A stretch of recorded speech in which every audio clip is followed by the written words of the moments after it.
ओम श्री परमात्मने नमः। अथ श्रीमद्भगवद्गीता। ओम पूर्णमदः पूर्णमिदं पूर्णात् पूर्णमुदच्यते पूर्णस्य पूर्णमादाय पूर्णमेवावशिष्यते। ओम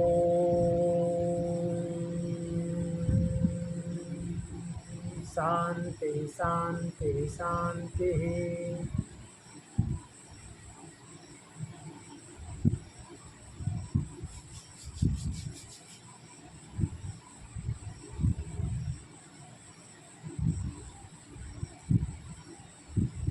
नवम अध्याय राजविद्या राजगुह्य योग। राजविद्या राजगुह्य योग में हम श्लोक नंबर 18 से 20 तक पढ़े थे। उसका फिर से रिवीजन करेंगे और उसके बाद आगे बढ़ेंगे।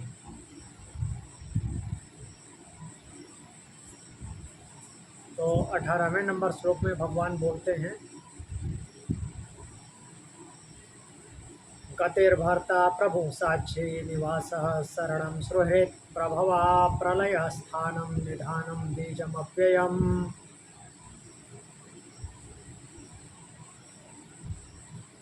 तो बोल रहे हैं कि वो क्या है। अहम गति भर्ता प्रभो साक्षी निवासः शरणं सुहृत् च। बोल रहे हैं कि मैं ही गति हूँ,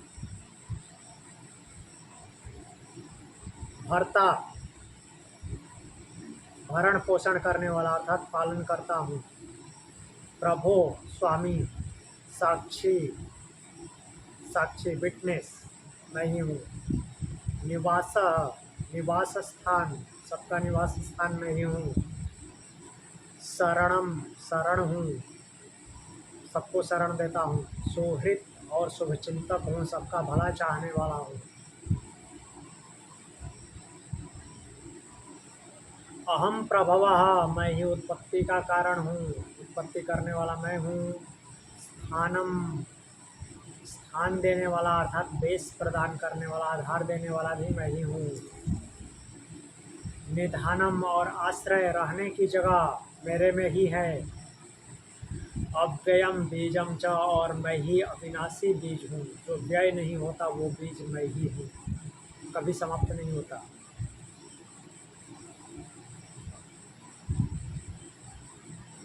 फिर अगला श्लोक बोलते हैं, तपाम्यहमहं वर्षं निगृह्णाम्युत्सृजामि च अमृतं चैव मृत्युश्च सदसच्चाहम् अर्जुन। तो बोलते हैं कि अहम तपामि मैं ही तपता हूँ, अर्थात जहाँ जहाँ ताप है टेम्परेचर है वहाँ मैं ही हूँ। अहम वर्षम निगृह्णामि च उत्सृजामि च मैं ही वर्षा का निग्रह करता हूँ और उत्सृजन करता हूँ, अर्थात वर्षा को रोकता भी मैं ही हूँ और बरसाता भी मैं ही हूँ। बोलते हैं, हे अर्जुन अहम एव अमृतम च मृत्युम च सत च असत च मैं ही अमृत हूँ, मैं ही मृत्यु हूँ, मैं ही सत्य हूँ और मैं ही असत भी हूँ, अर्थात मैं ही प्रकट रूप में हूँ और मैं ही अप्रकट रूप में हूँ।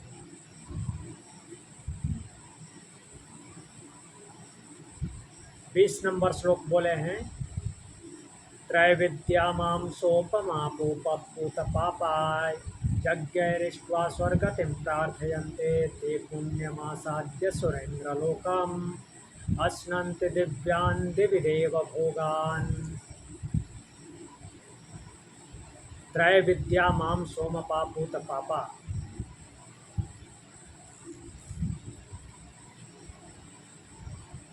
त्रैविद्या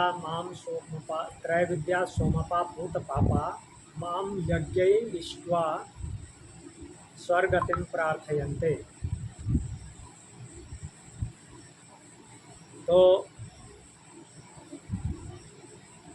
त्रय विद्या, 3 विद्याओं की बात कर रहे हैं। त्रय विद्या कौन कौन सी हैं?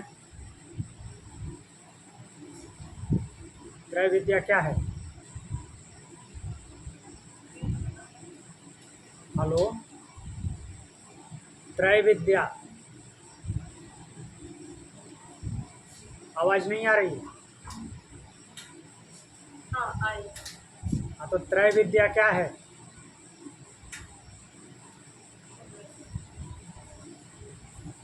नहीं पता?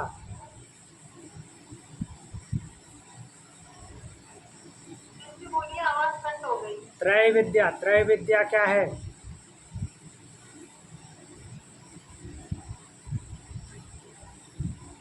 है ना, तीन हाँ है ना। हाँ, कौन कौन से? हम्म, हाँ, ऋग साम यजुर, ऋग्वेद यजुर्वेद सामवेद, ये त्रय विद्या है। तो बोल रहे हैं कि तीनों वेदों के ज्ञाता, सोमपा, सोम रस का पान करने वाले, और क्या बोल रहे हैं? पूत पापा,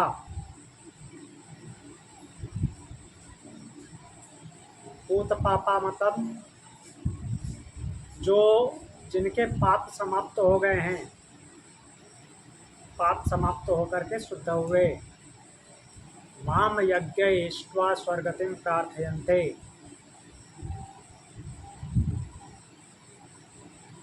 तो बोल रहे हैं कि पूत पापा माम यज्ञ इष्ट्वा स्वर्गतिम प्रार्थयन्ते, पापों से शुद्ध होकर के यज्ञों द्वारा उपासना करके स्वर्गतिम, स्वर्ग की कामना करते हैं। किससे? मुझसे, मेरी उपासना करके स्वर्ग की कामना करते हैं। ऐसे साधकों की बात करते हैं जो त्रय विद्या में लगे हुए हैं, सोम रस का पान करने वाले हैं, पूत पापा पुण्य को पार करके, और यज्ञ इष्ट्वा मीन्स यज्ञों द्वारा मेरी उपासना करके, माम यज्ञ इष्ट्वा स्वर्गतिम प्रार्थयन्ते, स्वर्ग की प्रार्थना करते हैं। अर्थात उनको स्वर्ग ही चाहिए, स्वर्ग से ऊपर नहीं चाहिए। ते पुण्य पापम, ते पुण्यम आसाद्य सुरेंद्रलोकम गत्वा, तो वे पुण्य फल प्राप्त करके सुरेंद्रलोकम गत्वा, सुरेंद्रलोक में जाकर, देवताओं के राजा के लोक में जाकर, देवी दिव्यान देव भोगान अश्नन्ति, दिव्य भोगों का उपभोग करते हैं।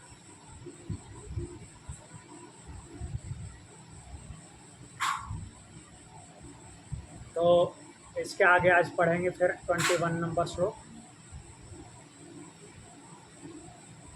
तो 21 नंबर श्लोक देखते हैं। 20वें श्लोक में भगवान ने बोला कि तीनों वेदों के ज्ञाता, यज्ञ करने वाले, सोमपान करने वाले और पुण्य कर्मों से शुद्ध हुए लोग स्वर्ग की प्राप्ति की कामना से यज्ञ करते हैं। तो उनके पुण्य के प्रभाव से वे इंद्रलोक में जाकर के दिव्य भोगों का उपभोग करते हैं। अब यहाँ पे प्रश्न बनेंगे। क्या प्रश्न बनते हैं? क्या स्वर्ग ही परम लक्ष्य है? क्या स्वर्गीय सुख शाश्वत रहते हैं? यदि पुण्य के द्वारा स्वर्ग मिलता है तो क्या वह स्थायी मुक्ति भी देता है? कामना युक्त धर्म मनुष्य को कहाँ तक ले जाते हैं? क्योंकि स्वर्ग की भी तो कामना हो रही है ना, ये कहाँ तक ले करके जाएगा? तो इन प्रश्नों का उत्तर देते हैं। ते तं भुक्त्वा स्वर्गलोकं विशालं क्षीणे पुण्ये मर्त्यलोकं विशन्ति एवं त्रयी धर्ममनुप्रपन्ना गतागतं कामकामा लभन्ते। बोलते हैं कि ते तम, भुक्त्वा स्वर्गलोकम विशालम। ते विशालम स्वर्गलोकम भुक्त्वा, वे उस विशाल स्वर्गलोक के सुखों को भोग करके पुण्य क्षीणे मर्त्यलोकम विसंति, पुण्य क्षीण होने पर पुनः मृत्यु लोक में गिरते हैं, विसंति लौट के आते हैं। तो ऐसी जो कामना करते हैं यज्ञ करके स्वर्गलोक की कामना करते हैं, तो वो क्या होते हैं, पुण्य के क्षीण होने पर फिर से मृत्यु लोक में आते हैं। ऐसा नहीं कि स्वर्ग पा करके मुक्त हो गए। तो इस प्रकार तीनों वेदों के कर्म कांड में लगे हुए, पीछे ही बोले हैं, तीनों वेदों के जानने वाले, अर्थात तीनों वेदों के कर्म कांड में लगे हुए जो लोग हैं, वो भोग की इच्छा रखने वाले लोग कामनाएं करते हैं। तो ऐसी कामना वाले लोग भले ही कितना ऊपर चले जाएं, वो फिर से पुण्य क्षीण होने का फिर गिरते हैं और जन्म मरण के चक्कर में फिर बंधते हैं।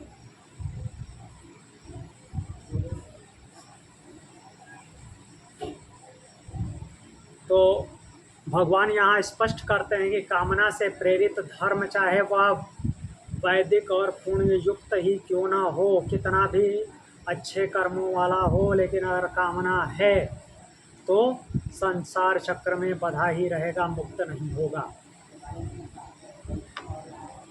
तेतम भुक्त्वा स्वर्गलोकम विशालम, स्वर्गलोक को यहाँ विशाल कहा गया है क्योंकि वहाँ जो है सुख है, सुख है। और कैसा सुख है, सूक्ष्मता में, सूक्ष्मता में इन द सेंस कि बहुत गूढ़ता है, रहस्य है उस सुख में। मीन्स आपको फीलिंग नहीं होती कि ये फिर नीचे भी पटकेगा, अर्थात नीचे गिराने वाला। तो रोग दुख ये सब बहुत कम है, आपको फील भी नहीं होगा कि ऐसा कुछ होगा। ये कहीं दूसरी जगह की बात नहीं हो रही है, यहीं पे जो बहुत अच्छे से जीवन जीते हैं उनको कभी फील भी नहीं होता जल्दी कि ये जो है इतना अच्छी ज़िंदगी कभी समाप्त भी हो जाएगी या कभी दुख भी झेलना पड़ेगा।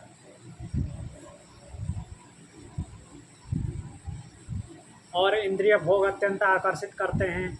भगवान संकेत देते हैं कि जो प्राप्त हुआ है वो समाप्त भी होगा, जिसकी उत्पत्ति हुई है, जो पैदा हुआ है, जो मिला है, वो समाप्त होना ही है।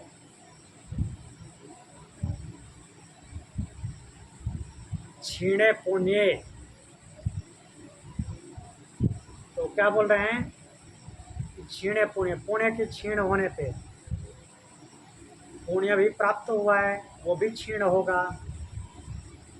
सब कुछ क्षीण होता है, नष्ट होता है, समाप्त हो जाता है, क्योंकि कर्म फल की लिमिट है, सीमा है। मर्त्यलोकम विसंति, और जब पुण्य समाप्त हो जाते हैं तो क्या होता है, मर्त्यलोकम विसंति, फिर से मर्त्यलोक में गिरते हैं, लौट के आते हैं।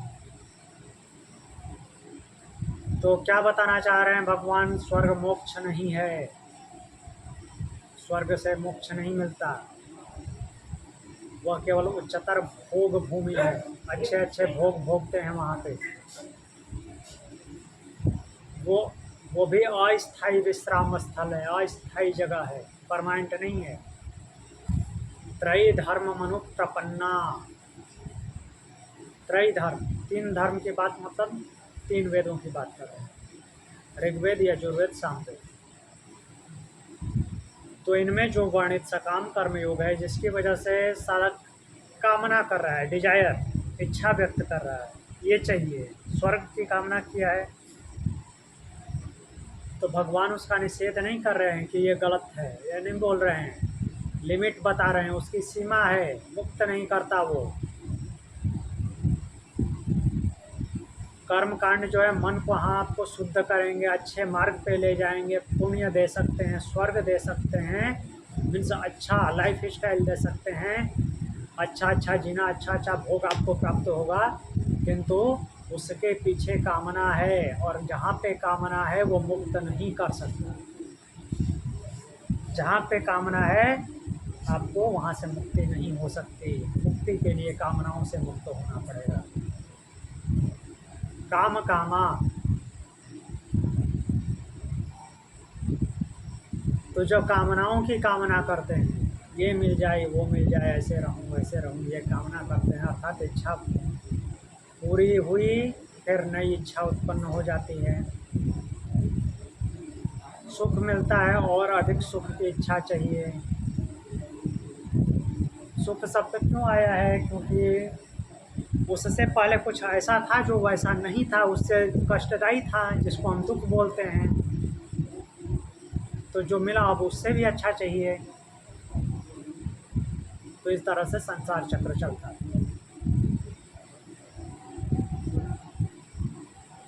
तो यह श्लोक उद्घोष करता है कि कामना युक्त वैदिक कर्म और स्वर्गीय भोग जीव को अस्थायी सुख तो दे सकते हैं, किंतु वे जन्म मरण के चक्र से मुक्त नहीं कर सकते, क्योंकि इच्छा ही संसार का मूल बंधन है। आगे बढ़ते हैं 22 श्लोक पे। भगवान बताते हैं कि स्वर्ग की इच्छा से यज्ञ करने वाले लोग पुण्य के प्रभाव से स्वर्गलोक को प्राप्त करते हैं,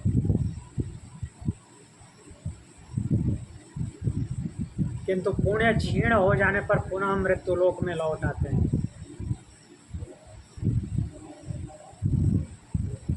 तो क्या बोल रहे हैं कि कामना युक्त साधना जीव को जन्म मरण के चक्र से मुक्त नहीं होने देती, मुक्त कर ही नहीं सकती।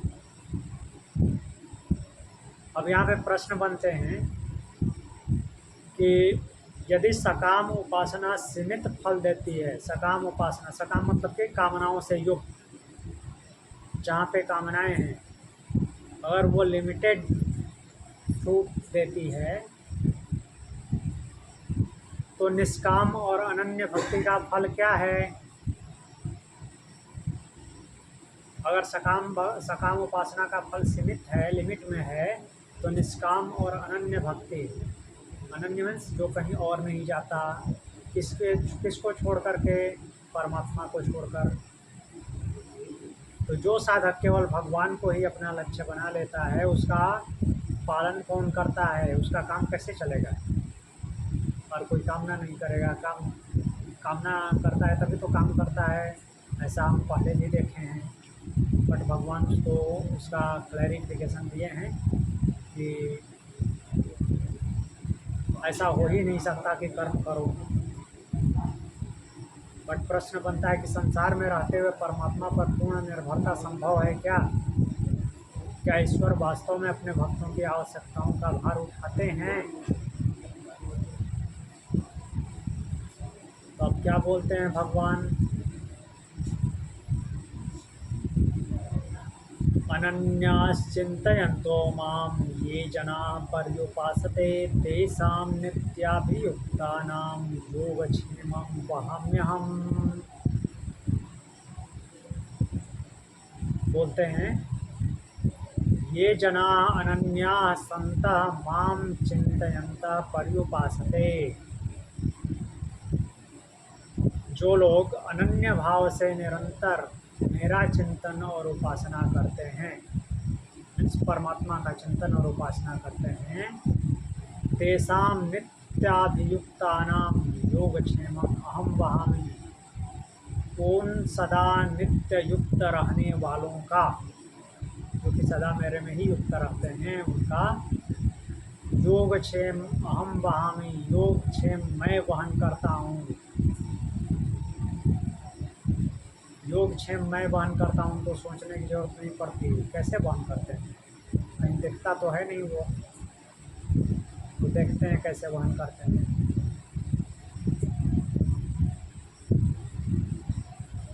तो इस श्लोक में केवल भगवान ने दर्शन नहीं बोला है, जीवंत संबंध की घोषणा करते हैं भगवान और भक्त के बीच। अनन्या अनन्य का अर्थ है केवल इतना नहीं है कि किसी और की उपासना नहीं करना। इसका वास्तविक अर्थ ये है कि जिसका अंतिम आश्रय केवल परमात्मा ही है, अर्थात जो कुछ भी करता है, उठना बैठना सोना जागना काम करना, सब सब कुछ उसके लिए भगवान ही है। सब में भगवान किसी मूर्ति की कल्पना करना नहीं है, वो खुद कर्म ही भगवान है।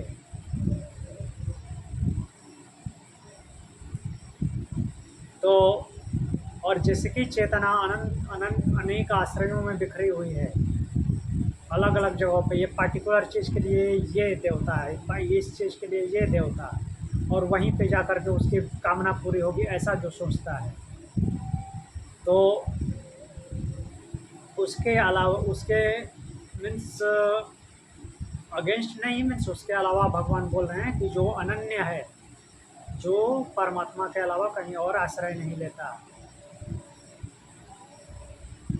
कुछ और है ही नहीं, वो क्या हो गया, एकात्म भाव में आ गया है, अद्वैत तो हो गया है। दूसरी जगह जाने के लिए कुछ दूसरा होना भी तो चाहिए, उसके लिए कुछ दूसरा है ही नहीं।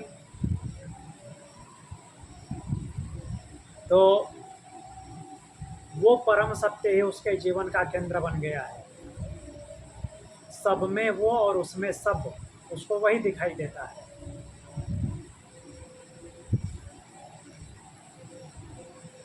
चिंतयन्तो माम, चिंतन करने की बात कर रहे हैं। चिंतन करना, वो माला फेरना, मौखिक जप करना, मुख से जप करते रहना, केवल इतना नहीं, वो तो एक सिंबल है। कहने का तात्पर्य क्या है, चिंतयन्तो माम का से क्या तात्पर्य है, प्रत्येक कर्म में जो कुछ भी कर रहे हैं, जो कुछ भी उसका परिणाम आ रहा है, जो कुछ अनुभव हो रहा है, वो परमात्मा ही है, वो अनुभूति परमात्मा है।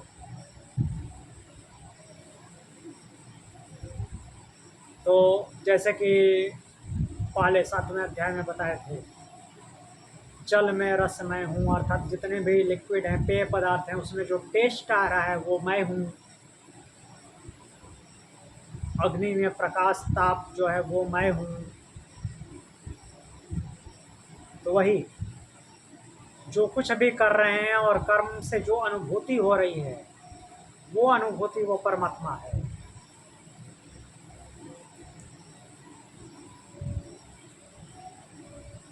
तो यही बात बोल रहे हैं कि जो अंदर है उसकी दिव्य उपस्थिति समय हमेशा बनी रहती है अनुभव के रूप में। पर्युपासते, परिउपासते, उपासना का शाब्दिक अर्थ होता है क्या, उपासना मीन्स नज़दीक आसन लगा लेना, नज़दीक बैठ जाना। तो मतलब क्या है कि भक्त जो है भगवान के निकट बैठता है, जो उपासना उपासक होता है, अर्थात वो उपासना करता है, नज़दीक बैठता है। तो उपासना केवल कर्म कांडों के माध्यम से दिखावा नहीं है, वास्तव में अंतर मन से, अंतःकरण से भगवान के नज़दीक बैठना उपासना है। ऐसा नहीं कि हाथ जो है माला जप रहे हैं, फल फूल चढ़ा रहे हैं और दिमाग में कुछ और चल रहा है, वो उपासना नहीं है। उससे अच्छा है कि अपना काम करते रहो, उसका स्मरण बनाए रखो, वो उपासना है। और हर एक काम में जो भी अनुभूति हो रही है उसको परमात्मा मानो।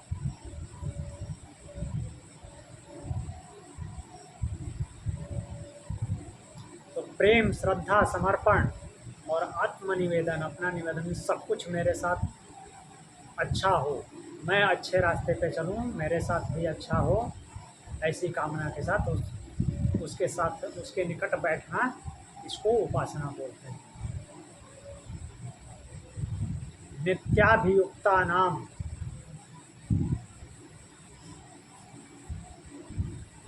तो भगवान यहाँ पे क्षणिक भक्ति की बात नहीं कर रहे हैं, नित्य अभियुक्ता नाम। तो मीन्स पूरा जीवन मीन्स कंटिन्यूटी भक्ति युक्त ही हो गया है। मीन्स जो कुछ करता है, जो कुछ भी सोचता है, जो कुछ बोलता है, सब में वो भगवान का ही ध्यान होता है। ध्यान होता है इन द सेंस कि उसको फीलिंग भगवान की होती है सब कुछ में, परमात्मा।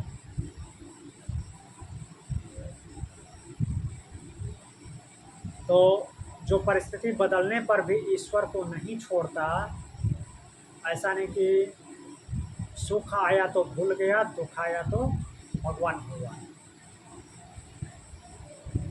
तो निरंतर परमात्मा में आंतरिक संबंध बनाए रखता है, हर जगह उसकी अनुभूति है। फिर आगे बोलते हैं कि योग क्षेमम वहाम्यहम्, तो उसका योग क्षेम मैं वहन करता हूँ। अब योग क्षेम वो कैसे वहन करता है? योग का अर्थ क्या होता है? योग का अर्थ है कि जो वस्तु की आपको आवश्यकता है, आवश्यक है, जरूरी है। ऐसा नहीं कि यहाँ पे योग का मतलब भगवान ये नहीं बोल रहे हैं कि परिग्रह करो, सामान इकट्ठा करो, फालतू की चीज़ें नहीं इकट्ठा करनी है। जो आपको ज़रूरत है, जो चाहिए, वो इकट्ठा करने की बात कर रहे हैं। जो नहीं प्राप्त है और आपको ज़रूरत है, उसको प्राप्त कीजिए, दैट इज योग। और क्षेम क्या है? जो प्राप्त हुआ है उसकी रक्षा करना, जो आपके पास है उसकी रक्षा करना आपकी जिम्मेदारी है। तो भगवान क्या बोलते हैं कि योग और क्षेम दोनों मैं वहन करता हूँ ऐसे साधक का। अर्थात मैं ही जो उसको ज़रूरत है उसको पूर्ण करता हूँ, और जो उसके पास है उसकी रक्षा भी मैं ही करता हूँ। तो कहीं संतरी बन के खड़ा हुआ दिखता नहीं है, दिखता है। जैसे जैसे जिस जिस माध्यम से आपके प्रॉपर्टी की रक्षा हो रही है, वो माध्यम वो परमात्मा ही है। जैसे जो कुछ भी आपके पास है उसकी रक्षा जैसे हो रही है, तो जो जो माध्यम बन रहे हैं उसकी रक्षा में वो परमात्मा है, परमात्मा की वजह से हो रही है। जो आपको ज़रूरत है, आपको प्राप्त हो रहा है, मिल रहा है, किसी के भी माध्यम से मिल रहा है, तो वो माध्यम कौन है? परमात्मा है। उसकी इच्छा से ही वो माध्यम बना और आपको प्राप्त हुआ। वो माध्यम बनना हो, केवल मीन्स कुछ चाहिए तो कुछ माध्यम होना चाहिए, लेकिन जस्ट वो माध्यम है, निमित्त मात्र है। वास्तव में प्राप्त कहाँ से हुआ? वो परमात्मा से हुआ। वैसे ही रक्षा किसने की? परमात्मा ने की। आपको कोई दिखता है कि इसने मेरी रक्षा की, इसने ये बचा दिया, वो निमित्त मात्र है, माध्यम है, मीडियम है। वास्तव में वो करने वाला कौन है? परमात्मा। वहाम्यहम्, वहामी अहम, मैं वहन करता हूँ। भगवान क्या बोल रहे हैं? मैं वहन करता हूँ मतलब कि मैं उसकी व्यवस्था कर देता हूँ, किसके माध्यम से क्या कराना है। वही है कि मैं वहन करता हूँ। हर जगह वो कोई स्पेशल शरीर लेकर के नहीं खड़ा हो जाता। जो आपको परमानेंट दिखते हैं लोग आपके बीच में, उनके ही माध्यम से वो आ जाता है। तो वो व्यवस्था कर देता है कि कैसे आपकी ज़रूरत की चीज़ें आपको मिले और आपके पास जो है उसकी रक्षा हो, वो उसकी व्यवस्था कर देता है। वही वहाम्यहम् है, योग क्षेमम वहाम्यहम्।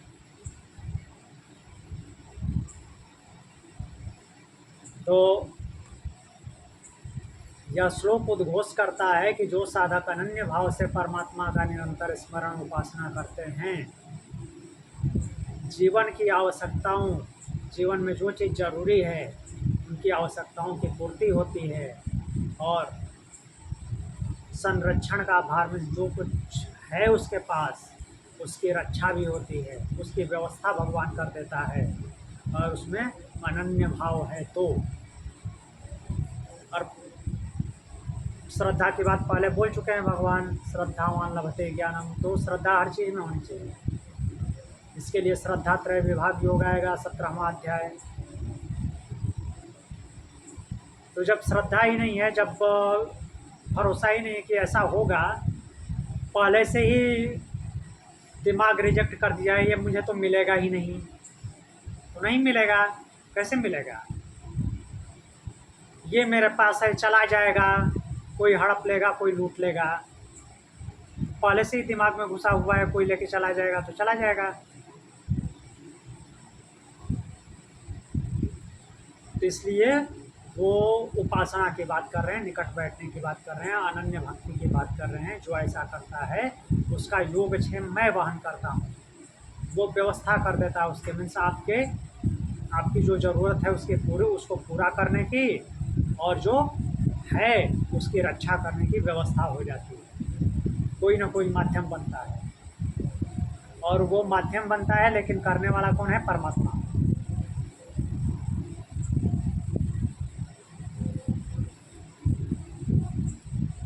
अगले श्लोक पे चलते हैं।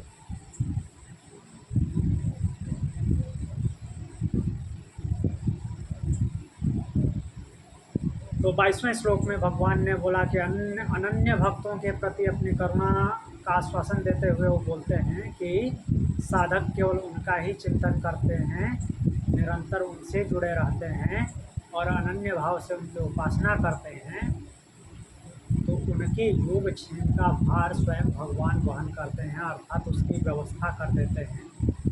जो कुछ चाहिए उसको प्राप्त कराते हैं और जो कुछ है उसकी रक्षा करते हैं।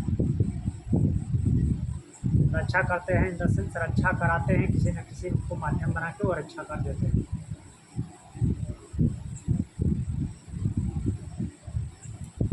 तो अब यहाँ पे प्रश्न उठते हैं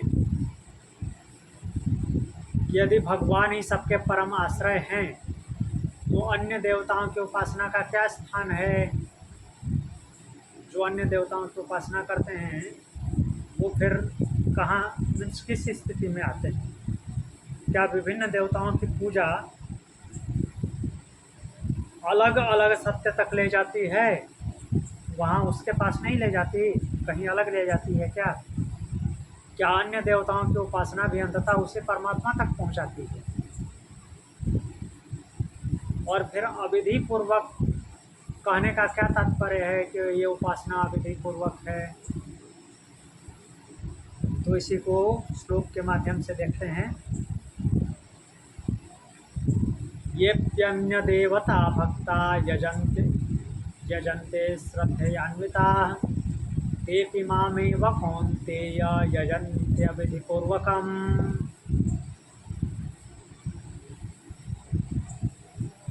तो इस श्लोक में बोलते हैं, हे कौन्तेय, ये श्रद्धया अन्विता भक्ता अन्य देवता यजन्ते ते अपि माम एव यजन्ते किंतु अविधि पूर्वकम। बोलते हैं, हे कुंती पुत्र, ये श्रद्धया अन्विता भक्ता अन्य देवता यजन्ते, जो श्रद्धा युक्त, ऐसा नहीं बोल रहे हैं कि वो श्रद्धाहीन है, कहीं ना कहीं किसी देवी देवता की पूजा करता है तो उसमें श्रद्धा है तभी तो करता है। तो जो श्रद्धा से युक्त भक्त अन्य देवताओं की उपासना करते हैं, अन्य देवताओं का यजन करते हैं, ते अपि माम एव यजन्ति, वे भी मुझे ही यजन करते हैं, अर्थात मुझे ही पूजते हैं, मुझे मेरी ही उपासना करते हैं। लेकिन वो उपासना क्या है? अविधि पूर्वक है। अविधि मीन्स वो डायरेक्टली मेरी उपासना नहीं है, मेरी उपासना ही, वो भी मेरी ही उपासना करते हैं, लेकिन वो उनकी उपासना अविधि पूर्वक है, विधि पूर्वक नहीं है। देखते हैं क्या कहने का तात्पर्य है। तो यह श्लोक जो है समन्वय स्थापित करता है। भगवान यहाँ कहते हैं ये भी एक अद्वैत का एग्जाम्पल है। अलग अलग देवताओं की पूजा करते हो वो भी मुझे ही प्राप्त होता है, मेरी ही उपासना है वास्तव में। अर्थात जो देवी देवताओं को आप अलग समझ करके आपके ध्यान में भले ही अलग है, लेकिन वो अलग है ही नहीं।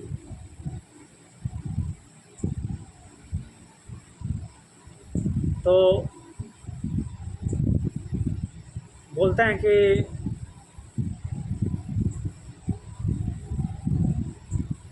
यहाँ पे भगवान बताते हैं कि न तो देवताओं की वो निंदा कर रहे हैं ऐसा बोल करके कि उनका उपासना जो है अविधि पूर्वक है, और न ही श्रद्धा का तिरस्कार कर रहे हैं। जिस देवता के प्रति श्रद्धा है ठीक है, उसकी उपासना कीजिए, वो मना ही नहीं कर रहे हैं कि मत करो। वो केवल यह स्पष्ट कर देना चाहते हैं, स्पष्ट कर रहे हैं कि जो समस्त देव शक्तियाँ हैं उनका परम आधार वो परमात्मा ही है। उसने क्या क्या है, अलग अलग विभाग डिवाइड किए हैं। इस डिपार्टमेंट के अध्यक्ष आप हो, इस डिपार्टमेंट के अध्यक्ष आप हो, इस डिपार्टमेंट के अध्यक्ष आप हो, इस डिपार्टमेंट के अध्यक्ष आप हो। और जो भक्त अलग अलग देवी देवताओं की उपासना करते हैं वो क्या करते हैं कि उस डिपार्टमेंट हेड को ही सुप्रीम मान लेते हैं, यही सुप्रीम है। तो वही भगवान बोल रहे हैं अन्य देवता। तो जैसे अग्नि, इंद्र, वरुण, सूर्य, चंद्र, शिव, शक्ति आदि विभिन्न देवता प्राकृतिक शक्तियाँ ब्रह्मांड की विशिष्ट शक्तियों के प्रतीक हैं, इन सबका नाम वेदों में आता है।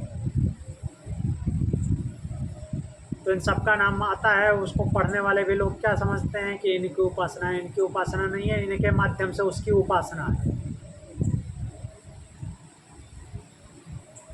ये सब जो नाम हैं इंद्र, वरुण, सूर्य, चंद्र, शिव, शक्ति और प्रकृति की और शक्तियाँ, ये माध्यम मात्र हैं, उपासना उस परमात्मा की ही है।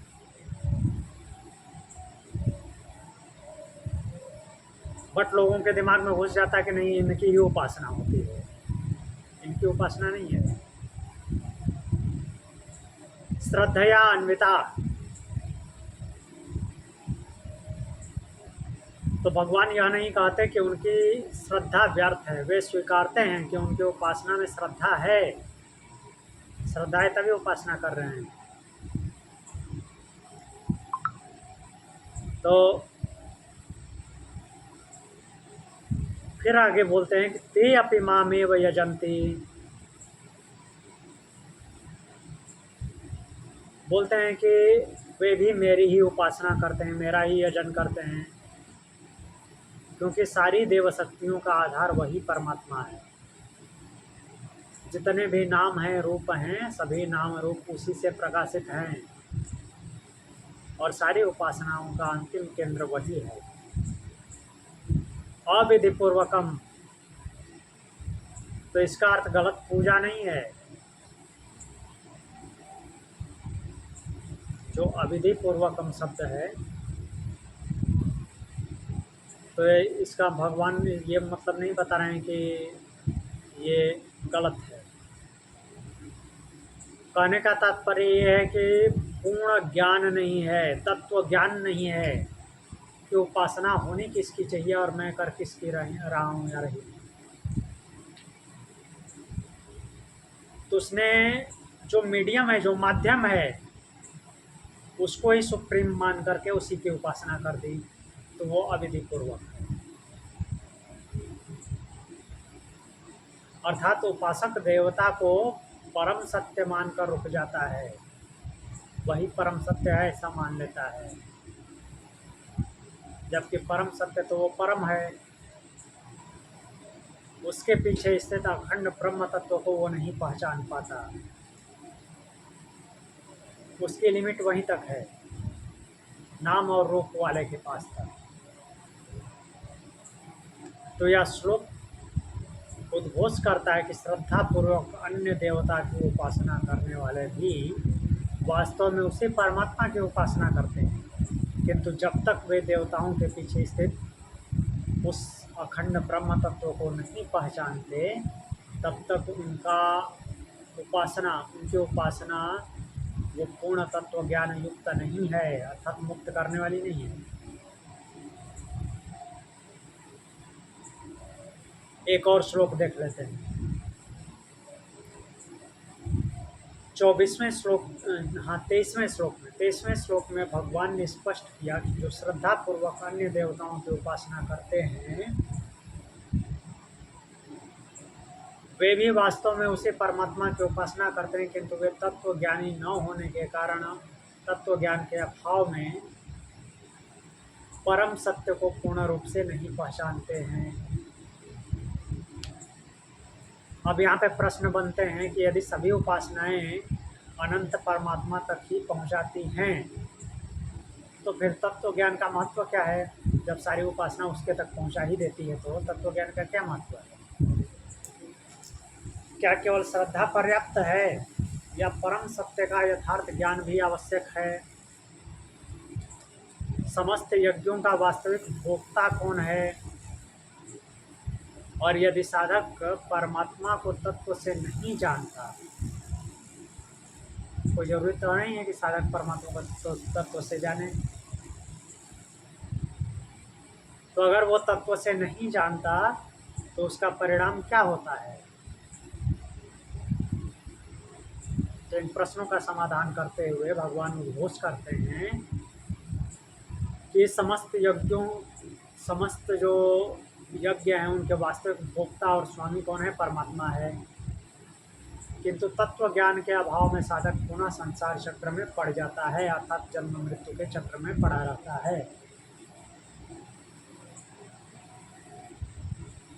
बोलते हैं अहम ही सर्वयज्ञानां भोक्ता प्रभुरेव च न तो माम अभिजानन्ति तत्त्वेन तस्यवन्ति ते।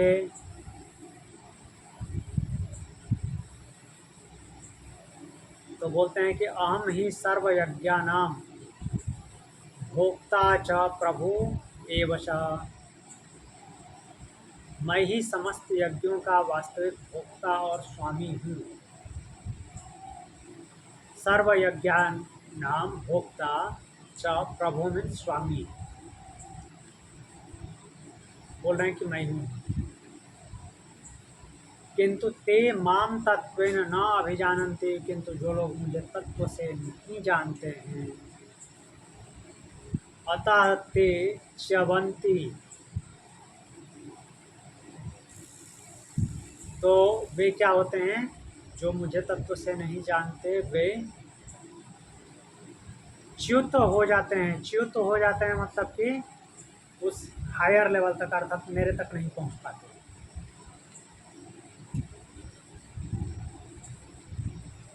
तो यह श्लोक जो है केवल यज्ञ की चर्चा नहीं कर रहा है, संपूर्ण आध्यात्मिक जीवन के मूल सिद्धांत को उद्घाटित करता है। यदि साधनाओं का लक्ष्य परमात्मा है तो क्या होता है? सभी साधनाओं का लक्ष्य परमात्मा तो है, किंतु यदि साधक लक्ष्य को नहीं पहचानता तो उसकी साधना सीमित फल में ही रुक जाती है, उसको मुक्त नहीं करती। अहम ही सर्वयज्ञानां भोक्ता, तो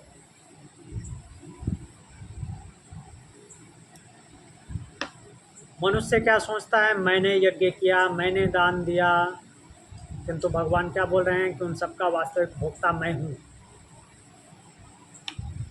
क्योंकि अग्नि भी उन्हीं की शक्ति है। अग्नि में ताप और प्रकाश किसका है? परमात्मा का। मंत्र भी उन्हीं से प्रकाशित होते हैं, अर्थात मंत्र में शक्ति किसकी है? परमात्मा की। देवता भी उन्हीं के अधीन हैं और फल भी वही प्रदान करने वाला है। फल प्रदाता परमात्मा है, ईश्वर है। ये हमने उपनिषद में पढ़ा है अच्छे से। फल प्रदाता कौन है? देवता या ईश्वर? ईश्वर है, परमात्मा। उसके बीच में कोई फल प्रदाता नहीं है। वो फल को कैरी करने वाले हैं, सब ट्रांसपोर्टर हैं।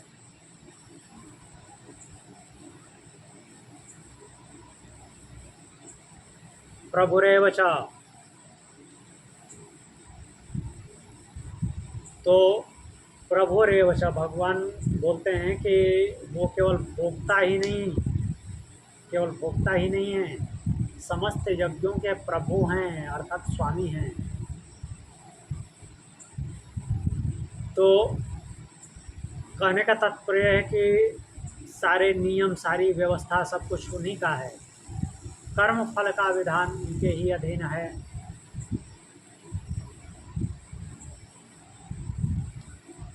तो यहाँ पे गीता में यज्ञ केवल अग्निहोत्र नहीं है, आग जला करके उसमें आहुति डालना, ये केवल यज्ञ नहीं है। यज्ञ केवल इतना ही नहीं है, यज्ञ का व्यापक अर्थ है समर्पण, त्याग, ईश्वर अर्पण, बुद्धि और अहंकार का अर्पण हो जाना। इसलिए जब कोई कर्म ईश्वर को समर्पित होता है तो वह यज्ञ बन जाता है। न तो माम अभिजानन्ति तत्वेन, यहाँ भगवान साधना की सबसे बड़ी कमी तत्व ज्ञान का अभाव बताते हैं। साधक कर्म करता है, यज्ञ करता है, किंतु परमात्मा को उसके वास्तविक स्वरूप में नहीं जानता। न तो माम अभिजानन्ति तत्वेन, तो तत्वेन का क्या, यहाँ पे क्या अर्थ है? तत्व से जानना अर्थात परमात्मा को सर्वव्यापक जानना। तत्व से जानना मतलब कि ये नहीं कि उसकी आँख कैसी होगी, उसका नाक कैसा होगा, उसका हाथ कैसा होगा, ये सब जानना नहीं।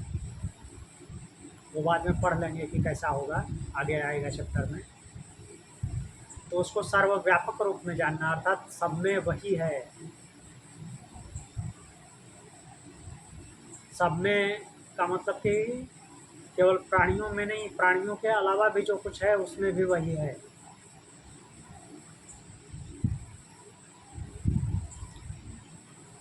तो उनको समस्त देवताओं का आधार समझना और उन्हें जीवन का परम लक्ष्य मानना, यही उद्देश्य है।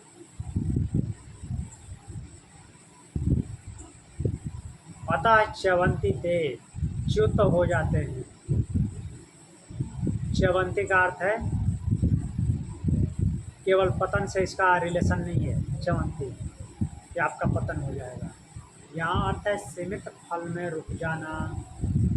उससे ज़्यादा मिल सकता था लेकिन उससे पहले ही रुक गया, और पुनर्जन्म के चक्र में बने रहना।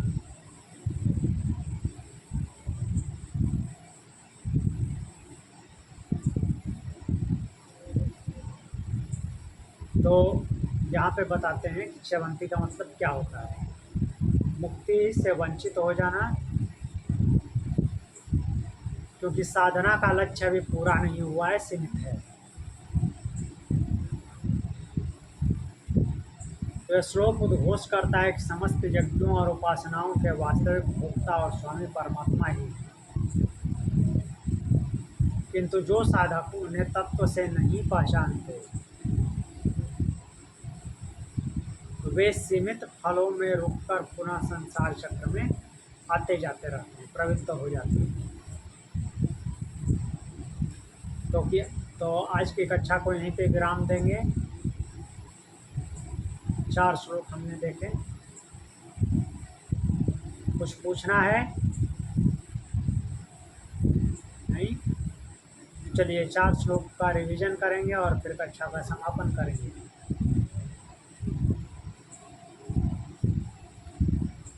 21 नंबर श्लोक। 21 श्लोक में भगवान बोलते हैं त्रैविद्या के बाद ते तं भुक्त्वा स्वर्गलोकं विशालं क्षीणे पुण्ये मर्त्यलोकं विशन्ति एवं त्रयी धर्ममनु प्रपन्ना गतागतं काम कामा लभन्ते।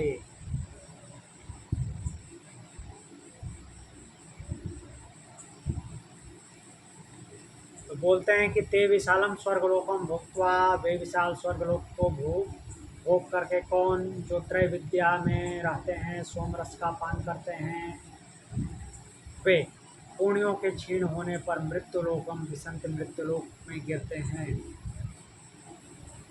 एवं त्रयी धर्मम मनु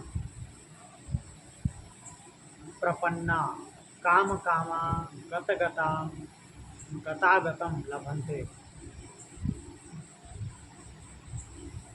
तो पुण्य क्षीण होने पर पुनः मृत्युलोक में लौट आते हैं, और इस प्रकार तीनों वेदों के कर्म कांड में लगे हुए लोग, भोगों की इच्छा रखने वाले लोग जन्म मृत्यु के आवागमन को प्राप्त होते हैं। अगला श्लोक बोलते हैं,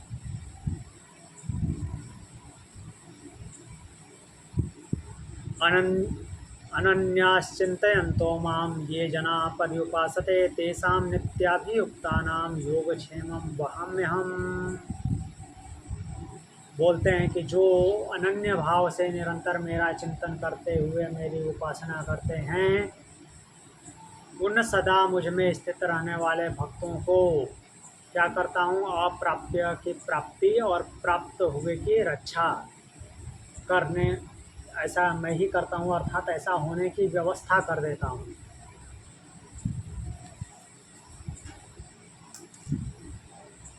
फिर अगला श्लोक पे चलते हैं, 23 नंबर श्लोक। 23 नंबर श्लोक बोलते हैं, ये अप्यन्य देवता भक्ता यजन्ते श्रद्धयान्विता ते अपि मामेव कौन्तेय यजन्त्यविधिपूर्वकम्। बोलते हैं कि हे कौन्तेय, ये श्रद्धया अन्विता भक्ता अन्य देवता यजन्ते, तो जो श्रद्धा से युक्त भक्त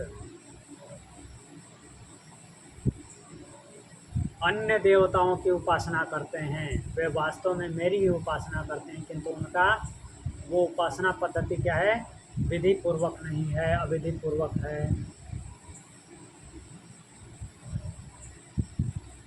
फिर 24 नंबर श्लोक है, अहम ही सर्वयज्ञानां भोक्ता च प्रभुरेव च न तु मामभिजानन्ति तत्त्वेनातस्तस्यवन्ति ते।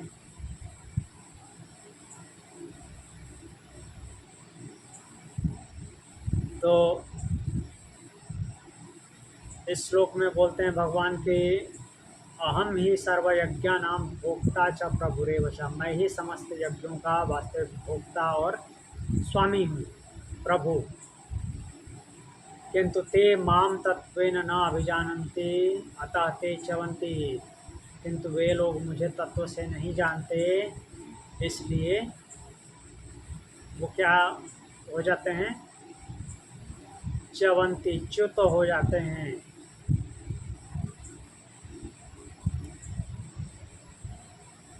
तो मीन्स जो प्राप्त करना था उसको प्राप्त नहीं कर पाते।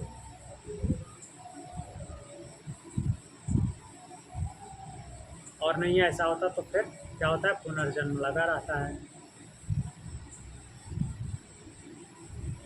तो यह श्लोक उद्घोष करता है 24 नंबर कि समस्त यज्ञों और उपासनाओं का वास्तविक भोक्ता कौन है, परमात्मा है। तो यहाँ पे समापन श्लोक पढ़ेंगे, ओम तत्सदिति श्रीमद्भगवद्गीतासु उपनिषत्सु ब्रह्म विद्यायां योगशास्त्रे श्री कृष्णार्जुन संवादे राजविद्या राजगुह्य योगो नाम नवमोऽध्यायः। हरि ओम। दोनों हथेली रगड़ेंगे,